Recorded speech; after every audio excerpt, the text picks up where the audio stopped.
authorities in Sikkim have reopened the Algara Lava Road for traffic after it was closed down for repairs on July 11th, even as the state continues to face a connectivity crisis with National Highway number 10 in shambles owing to the effects of the monsoon fury.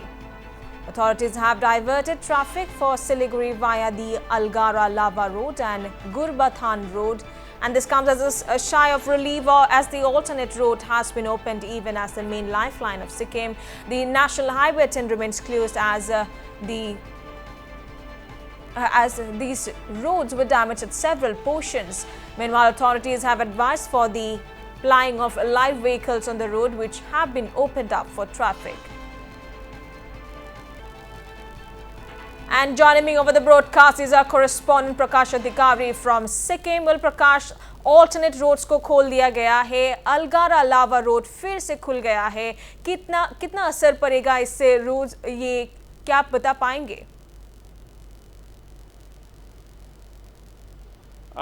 जी रेशमा, जो सिक्किम का जो national highway है NH10 और आज 16 days से बंद है और जो अल्टरनेटिव रूट है कालिम्पोंग डिस्ट्रिक्ट के अलगड़ा लाभा होके गुरुबथान होके सिलीगुड़ी तक का और रोड 11 तारीख से 11 जुलाई से बंद था रिपेयरिंग वर्क के लिए, मगर आज से लाइट व्हीकल के लिए खोल दिया गया है।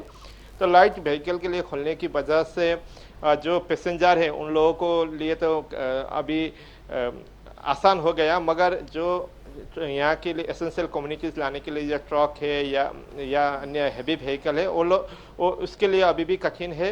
अभी हैवी व्हीकल के लिए नहीं खोला गया है, तो 1-2 दिन में हैवी व्हीकल के लिए भी वो रोड खोल दिया जाएगा, मगर उस रोड से हैवी व्हीकल चलने लगे तो फिर से वो रोड ख़राब होने के चांसेस ज़्यादा होती है, क्योंकि वो न्यू रोड है। तो जब तक NH10 का क्लियर नहीं होगा, NH10 नहीं खोलेगा, तब तक सिक्किम के लिए कठिनाई है। मगर आज जो लाबा अलगड़ा का रोड खोलने से थोड़ा जो मुसीबत था थोड़ा कम हुआ है, मगर जब तक NH10 क्लियर नहीं होगा तब तक सिक्किम सफ़र करते रहेगा। रेशमा जी प्रकाश, NH10 अभी भी बंद पड़ा है, सिक्किम का लाइफलाइन बोला गया है NH10 को। NH10 बंद रहने से कितना नुकसान उठाना पड़ रहा है ये राज्य को? जी हाँ, NH10 आज 16 डेज हुआ है कम्प्लीटली बंद है और 4 जगह पर लैंडस्लाइड हुआ है।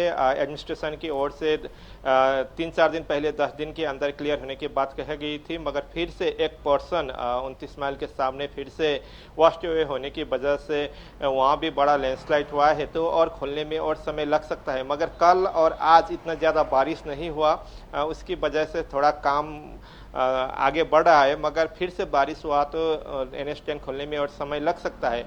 और NH10 बंद होने की वजह से सिक्किम को भारी नुकसान हो रहा है। मुख्यमंत्री ने कुछ दिन पहले जानकारी दी थी कि दिन में 100 करोड़ से भी ज़्यादा नुकसान सिक्किम को भुगतना पड़ रहा है। टूरिज्म टोटली स्टॉप है और जो एसेंशियल कम्युनिटीज़ का क्राइसिस भी सिक्किम में थोड़ा बहुत दिख रहा है। तो एक बड़ा नुकसान सिक्किम को हो रहा है, मगर जब तक NH10 क्लियर नहीं होगा ये नुकसान सिक्किम के लिए होगा। और NH10 को क्लियर करने के लिए भारत सरकार के मिनिस्ट्री ऑफ हाईवेज की ओर से भी काम किया जा रहा है। और जो बंगाल की PWD के अंडर में ये रोड है बंगाल पार्ट में, तो बंगाल की PWD को भी इंस्ट्रक्शन दिया गया है कि जल्दी से जल्दी NH10 को क्लियर किया जाए। मगर बारिश की वजह से NH10 का रोड जो रेस्टोरेशन करने के काम में थोड़ी कठिनाई हो रही थी, मगर 2 दिन से अभी बारिश नहीं हुआ है, तो जल्द से जल्द ये रोड खोलने की आशा भी है।